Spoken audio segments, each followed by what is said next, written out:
നമസ്കാരം. Sky jewellery വീട്ടമ്മയുടെ ഇന്നത്തെ എപ്പിസോഡിലേക്ക് എല്ലാ പ്രിയപ്പെട്ട പ്രേക്ഷകർക്കും ഒരിക്കൽ കൂടി സ്വാഗതം. കഴിഞ്ഞ ദിവസം നമ്മുടെ ഇവിടെ നടന്ന ചർച്ച വിവാഹത്തെ പറ്റിയായിരുന്നു. നമ്മുടെ ഇവിടെ അതിഥികളായി എത്തിയിട്ടുള്ളത് ശ്രീമതി അഞ്ജിതയും ശ്രീ സുധീഷ് ശങ്കറുമാണ്.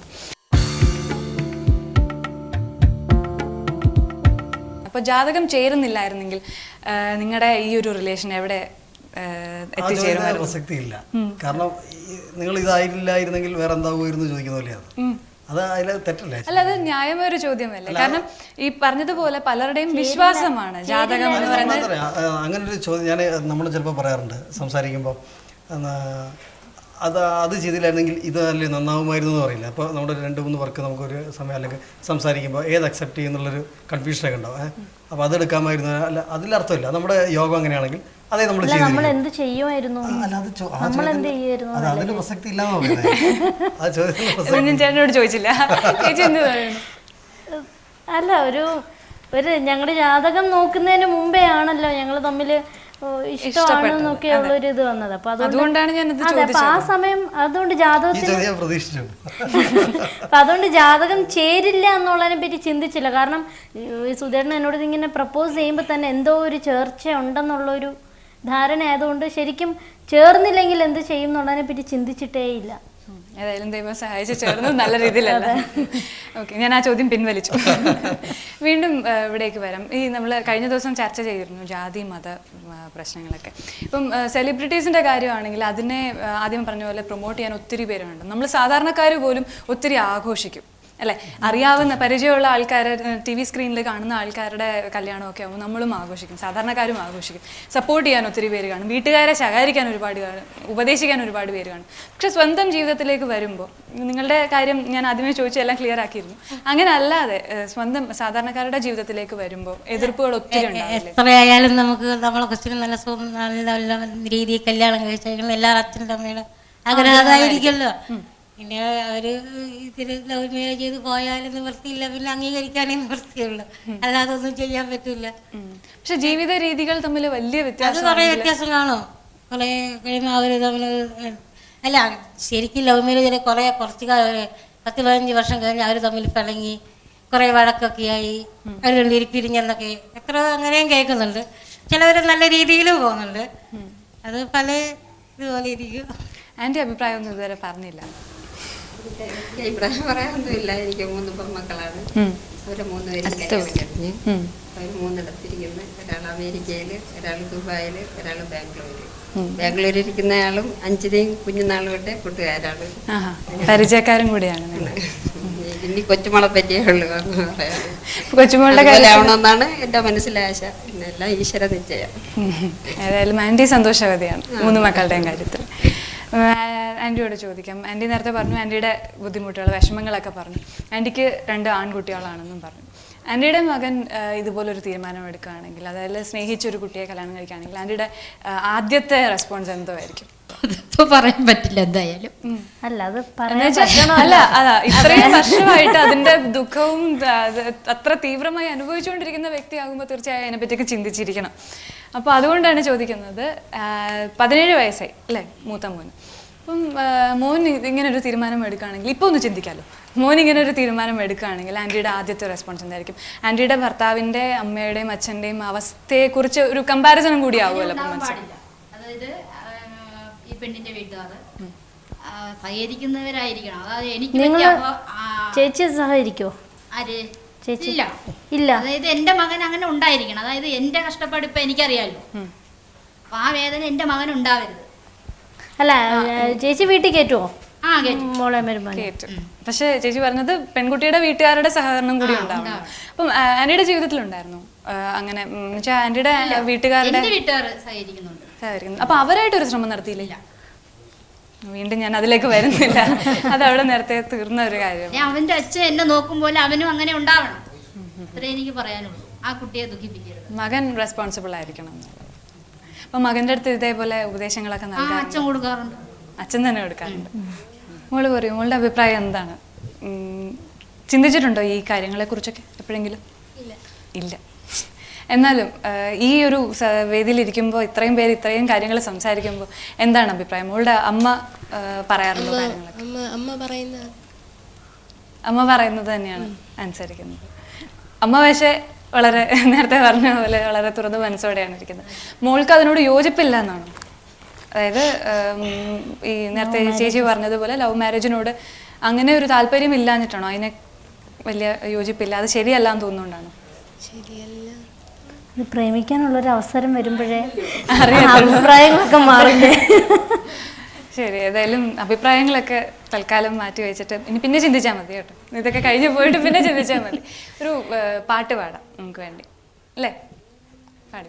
കരിമിഴിക്കുരുവിയെ കണ്ടില്ല, നിൻ ചിരിമണിച്ചിലമ്പുൽ കേട്ടില്ല, നീ പണ്ടേ എന്നോടൊന്നും മിണ്ടിയില്ല, കാവിൽ വന്നിലാരാ പൂരം കണ്ടില്ല, മായക്കൈ കൊട്ടും നിൻ മേളവും കേട്ടില്ല, കരിമിഴിക്കുരുവിയെ കണ്ടില്ല, നിൻ ചിരിമണിച്ചിലമ്പൊലി കേട്ടില്ല, നീ പണ്ടേ എന്നോടൊന്നും മിണ്ടിയില്ല.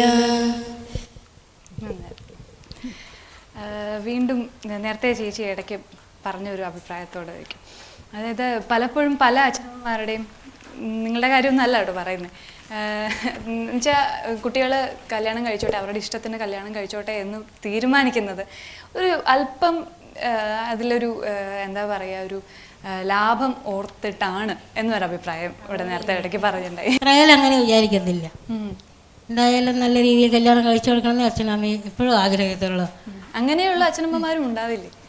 അങ്ങനെയുണ്ട്, പക്ഷെങ്കിൽ അതിനോട് എനിക്ക് ഇപ്പോഴത്തെ ഒരു കല്യാണം എന്ന് പറയുമ്പോൾ ഒരു 4-5 ലക്ഷം രൂപ കല്യാണ ചെലവായിട്ട് തന്നെ ഒരുപാട് പിന്നെ റിസപ്ഷനും അതിന്റെ സ്വർണ്ണമൊന്നും കൂട്ടാണ്ട് സ്വർണത്തിന്റെയും അതൊക്കെ കഴിഞ്ഞിട്ട് തന്നെ അത്രയും നല്ല ചെലവുണ്ടാവും.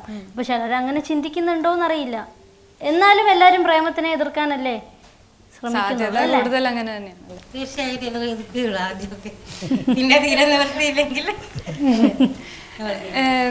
നിങ്ങളുടെയൊക്കെ ഇപ്പം നേരത്തെ പറഞ്ഞ അറേഞ്ച്ഡ് മാരേജ് ആയിരുന്നു, പക്ഷെ എന്നാലും പ്രശ്നങ്ങളൊക്കെ ഉണ്ട്. നിങ്ങൾ പക്ഷേ ഹാപ്പിയാണ്. അങ്ങനെ അല്ലാതെ എന്തെങ്കിലും അനുഭവം ഉണ്ടായിട്ടുണ്ടോ? ഏതെങ്കിലും ഇതുപോലെ പ്രണയ വിവാഹത്തിന് സപ്പോർട്ട് ചെയ്യേണ്ടിയോ സാക്ഷിയാകേണ്ടിയോ ഒക്കെ വന്നിട്ടുണ്ടോ? എൻ്റെ ഒരു ഫ്രണ്ട്, അപ്പൊ അതിന്റെ മോൻ എഞ്ചിനീയറിംഗ് കഴിഞ്ഞു. ആ കുട്ടി അത് മുസ്ലിമാണ്. അപ്പൊ അത് സ്നേഹിച്ച കുട്ടിയും എഞ്ചിനീയറിംഗിന് പഠിക്കുന്നു, അതും ഈഴവാണ്. അങ്ങനെ ഇരിക്കുമ്പോഴാണ് അവിടെ കല്യാണം. അമ്മ അത് സമ്മതിച്ചു, പക്ഷെ അച്ഛൻ അത് സമ്മതിക്കില്ല. ഇപ്പോഴും അച്ഛനൊരു രോഗിയായിട്ടിരിക്കുന്നു, പക്ഷെ അവര് കല്യാണം കഴിഞ്ഞു സിംഗപ്പൂരിൽ സുഖമായിട്ട് ജീവിക്കുകയും ചെയ്യുന്നു, മക്കള് രണ്ടുപേരും. പക്ഷെ അച്ഛന് ഇപ്പോഴും അതിനെപ്പറ്റി ഭയങ്കര വിഷമവും. എന്റെ മോനിങ്ങനെ ഞങ്ങളെ ജാതിയൊന്നും കല്യാണം കഴിച്ചില്ല, പക്ഷെ രണ്ടുപേരും നല്ല ബാക്ക്ഗ്രൗണ്ട് ഉള്ള പാർട്ടിയാണ്. പക്ഷെ അച്ഛൻ ഒരു രോഗിയായി പോയി. അതിൽ ആ സ്ത്രീക്ക് ഭയങ്കര വിഷമം. എന്ത് ചെയ്യാൻ പറ്റും? അമ്മ ഒരാൾ സമ്മതിച്ചു, മറ്റാള് സമ്മതിച്ചില്ല. പക്ഷെ മക്കളതൊന്നും നോക്കാതെ പോവുകയും ചെയ്യും. അവർ സന്തോഷത്തോടെ ജീവിക്കും. ചിലടത്ത് അങ്ങനെയുണ്ട്, അച്ഛനമ്മമാർക്ക് തന്നെ രണ്ടഭിപ്രായം. അമ്മയ്ക്ക് വേണമെങ്കിൽ മോനോ മോളോ അങ്ങനെ ആയിക്കോട്ടെ എന്നും അച്ഛൻ അങ്ങനെ ആവണ്ടെന്ന്. അത് അവരുടെ ഒരു പൊരുത്തക്കേടായിട്ട് നമുക്ക് കാണാൻ പറ്റുള്ളൂ അല്ലേ? ജാതി എല്ലാവർക്കും ഒരുപോലെ ചിലവർക്ക് പ്രശ്നം കാണും. അങ്ങനെ വരുമ്പോ അതിലൊരു വിഷമം കാണത്തില്ല. എല്ലാം എടുത്തു വരില്ല. എൻ്റെ അഭിപ്രായം ഒന്ന് പറയാം. പൊതുവെ ഇതുപോലെയുള്ള ചർച്ചകൾ വരുമ്പോൾ ആൻറ്റി എങ്ങനെയായിരിക്കും പ്രതികരിക്കുന്നത്? ഇപ്പം ഇവിടെ ഇരുന്ന് പറയുന്നതല്ല, ഇതുപോലെ കാണുമ്പോൾ അറ്റ്ലീസ്റ്റ് ഇതുപോലെ ഓരോരുത്തർ കല്യാണം കഴിക്കുന്നത് കാണുമ്പോഴൊക്കെ അഞ്ജല പറഞ്ഞതുപോലെ എനിക്ക് അങ്ങനെ ചിന്തിക്കാൻ ഒരു അവസരം എനിക്ക് കിട്ടിയിട്ടില്ല. ഇനി മോളുടെ കാര്യം വരുമ്പോഴേ എനിക്ക് അറിയാവുള്ളത് ഞാൻ എന്തായിരിക്കും എന്റെ പ്രതികരണം എന്നുള്ളത്. അതാ ഞാനൊന്നും പറയാതിരുന്നത്. പക്ഷെ ആന്റിയുടെ വീട്ടിലെല്ലാം കല്യാണം കഴിക്കുന്ന സമയത്തൊക്കെ എല്ലാം വളരെ അല്ല, അമ്മയ്ക്ക് ലവ് മാരേജിനോട് ഇഷ്ടമായിരുന്നു. നിങ്ങൾക്ക് ഇഷ്ടം പോലെ സെലക്ട് ചെയ്യാന്ന് അമ്മ പറഞ്ഞിരുന്നു. പക്ഷെ എന്നാലും എന്തോ നിങ്ങൾ സെലക്ട് ചെയ്തില്ല, അമ്മയ്ക്ക് വിട്ടുകൊടുത്ത് നിങ്ങളത് ഉപയോഗിച്ചില്ല കിട്ടിയ സ്വാതന്ത്ര്യം. ഏതായാലും അങ്ങനെയും നല്ല മക്കളുണ്ടാവും അല്ലേ? അയ്യോ ഇല്ല, ഞാനൊന്നും തർക്കത്തിലേക്ക് ഞാനില്ല, മോശമാണെന്നല്ല ഞാൻ പറഞ്ഞത്. വീണ്ടും നിങ്ങളുടെ അടുത്ത് തന്നെ ചോദിക്കാം. ഇപ്പം 5 വർഷം നിങ്ങൾ വളരെ സന്തോഷത്തോടെ പൂർത്തിയാക്കിയിരിക്കുന്നു. നിങ്ങൾ ഇനി ഇതുപോലെ നേരത്തെ ഇടയ്ക്ക് ഒരു സുഹൃത്തിൻ്റെ കാര്യം പറഞ്ഞിരുന്നു. ഇനി ഇതുപോലൊരു സാഹചര്യം വരുമ്പോൾ നിങ്ങളുടെ ഉപദേശം എന്തായിരിക്കും? എന്നുവെച്ചാൽ നിങ്ങളെ സംബന്ധിച്ചിടത്തോളം പ്രണയവിവാഹം, അറേഞ്ച്ഡ് മാരേജ്, ഇത് രണ്ടും തമ്മിലുള്ളൊരു താരതമ്യം എങ്ങനെയായിരിക്കും? അല്ല, അത് അവരുടെ ഈ പറഞ്ഞ കണക്ക് നേരത്തെ നമ്മൾ പറഞ്ഞില്ലേ, അവരുടെ അച്ഛനും അമ്മയും അവരെങ്ങനെ മക്കളെ വളർത്തി ആ ഒരു സ്റ്റേജ് പോലെ ഇരിക്കും അവരുടെ ഒരു മാനസികമായിട്ടുള്ളൊരു അവസ്ഥ ഉണ്ടല്ലോ. അപ്പോൾ അവരെ വേദനിപ്പിക്കാത്ത രീതിയിലുള്ളൊരു മാരേജാണ് ഇപ്പോൾ നമ്മൾ നേരത്തെ പറഞ്ഞ പോലെ നമ്മുടെ ഫ്രണ്ട്സിൻ്റെ കാര്യത്തിൽ.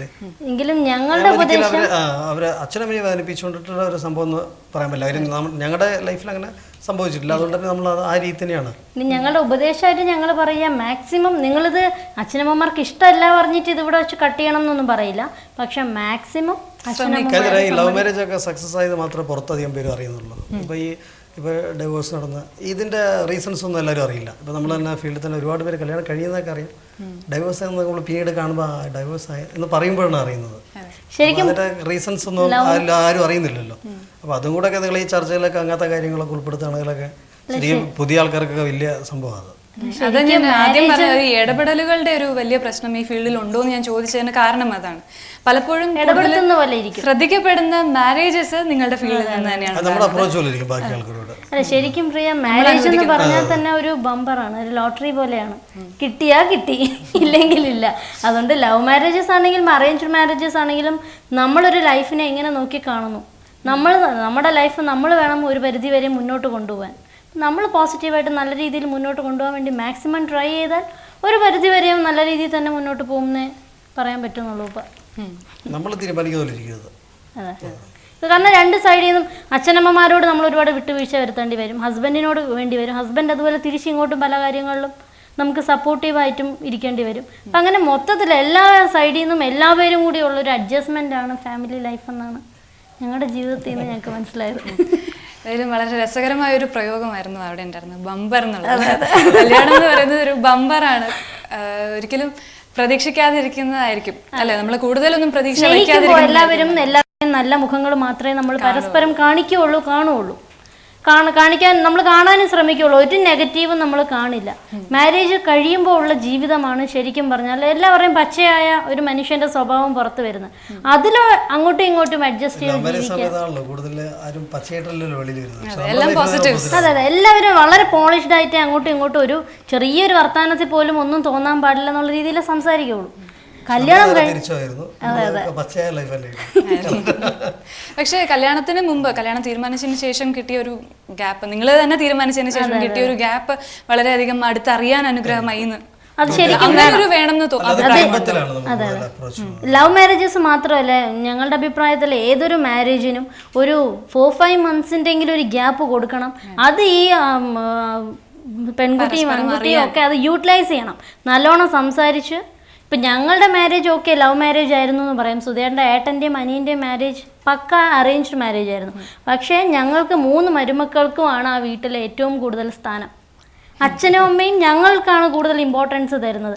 അപ്പോൾ നോക്കുകയാണെങ്കിൽ ഞാൻ ലവ് മാരേജ് ആയതുകൊണ്ട് കൂടുതൽ അഡ്ജസ്റ്റ് ചെയ്യണു, അവർ ലവ് മാരേജ് അല്ലാത്തത് കൊണ്ട് അഡ്ജസ്റ്റ് ചെയ്യണില്ല എന്നല്ല, 3 പേർക്കുമാണ് അവിടെ ഏറ്റവും കൂടുതൽ ഇമ്പോർട്ടൻസ്. അപ്പം അതിൽ നിന്ന് മനസ്സിലാവേണ്ടത് നമ്മൾ തന്നെയാണ് പരസ്പരം മനസ്സിലാക്കേണ്ടതെന്നാണല്ലോ. ഒരുപാട് ഉപദേശങ്ങളുടെ ഒരു ചേരുവയായിരുന്നു ഇപ്പം ഇത്രയും പറഞ്ഞതും ഈ അവസാനം ഇത്രയും സംസാരിച്ചത്. ആദ്യം തുടങ്ങിയത് ബമ്പറിൽ നിന്ന് തന്നെയാണ്. അപ്പം ഞാൻ അവിടെ നിന്ന് തന്നെ പറയാം.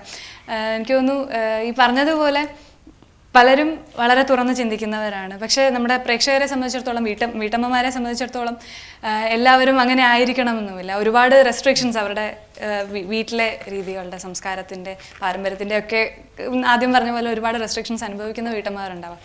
അവർക്കും തുറന്ന് ചിന്തിക്കാനൊരു അവസരം നൽകുന്നതായിരിക്കും ഈ ചർച്ച എന്ന് വിശ്വസിക്കുന്നു. ഒപ്പം ഈ പറഞ്ഞതുപോലെ പുതിയ തലമുറയിലെ പെൺകുട്ടികൾക്കുള്ള ഒരു ഉപദേശവുമാണ് ഇപ്പം ഈ ദമ്പതികൾ നൽകിയത്. അധികം പ്രതീക്ഷകളൊന്നും വെച്ച് പുലർത്തിയില്ലെങ്കിലും കിട്ടുന്നതിനെ വളരെയധികം സന്തോഷത്തോടെ നല്ല രീതിയിൽ അംഗീകരിക്കാൻ ശ്രമിക്കുമ്പോഴാണ്, അഡ്ജസ്റ്റ് ചെയ്യാൻ ശ്രമിക്കുമ്പോഴാണ്, അതും ബന്ധുക്കളെ എല്ലാം ഒരുമിപ്പിച്ചുകൊണ്ട് തന്നെ അഡ്ജസ്റ്റ് ചെയ്യാൻ ശ്രമിക്കുമ്പോഴാണ് അവിടെ ജീവിത വിജയമാകുന്നത്. ഏതായാലും നമ്മുടെ ഈ ചർച്ചയിൽ പങ്കെടുത്തതിനും ഇത്രയും അധികം സംസാരിച്ചതിനും ഒരുപാട് നിങ്ങളുടെ അനുഭവങ്ങളൊക്കെ പങ്കുവച്ചതിനും ഒരുപാട് നന്ദി. ഇനിയുള്ള ജീവിതത്തിലും നിങ്ങൾക്ക് ഇതേപോലെ തന്നെ സന്തോഷത്തോടെ തുടരാൻ കഴിയട്ടെ എന്ന് ആശംസിക്കുകയും ചെയ്യുന്നു. എല്ലാവർക്കും നന്ദി.